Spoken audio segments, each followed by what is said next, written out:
காலை உணவு நம்ம நாளின் மிக முக்கியமான மீல். ஆனா பல காலையில என்ன சாப்பிடுறாங்க? Biscuit, tea, empty stomach. ஆனா நம்ம பாரம்பரியத்துல ஒரு சூப்பர் பிரேக்ஃபாஸ்ட் இருக்கு, ராகி அடை. ஏன் தெரியுமா? இது உடம்புக்கு ஒரு கம்ப்ளீட் பிரேக்ஃபாஸ்ட். ராகி ஒரு மில்லட், தமிழில் கேழ்வரகு. இந்த கிரெயின் நூற்றாண்டுகளாக நம்ம பாரம்பரிய உணவில் பயன்படுத்தப்படுகிறது. இது ஃபைபர் அதிகம், கால்சியம் அதிகம், நியூட்ரியன்ஸ் நிறைய. ராகி அடை ஸ்லோ டைஜஸ்ட் ஆகும், அதனால் நீண்ட நேரம் பசி வராது, எனர்ஜி ஸ்டெடியாக இருக்கும். அதனாலதான் ஃபார்மர்ஸ் கூட காலையில ராகி உணவு சாப்பிடுவாங்க.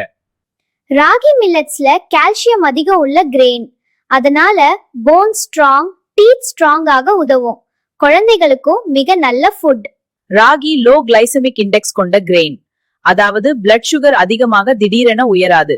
அதனால டயபிட்டிஸ் உள்ளவர்களுக்கும் அளவோடு சாப்பிடலாம்.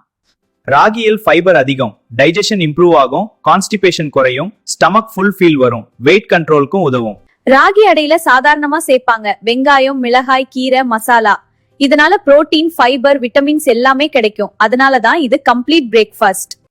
பழைய காலத்துல நம்ம முன்னோர்கள் மில்லட்ஸ் அதிகம் சாப்பிட்டாங்க. அதனாலதான் அவங்களுக்கு ஸ்டாமினா, ஸ்ட்ரென்த் அதிகமா இருந்துச்சு. ஷார்ட்டா சொல்லணும்னா ராகி அடை calcium rich, fibre rich, energy rich. அதனாலதான் இது ஒரு சூப்பர் ட்ரெடிஷனல் பிரேக்ஃபாஸ்ட்.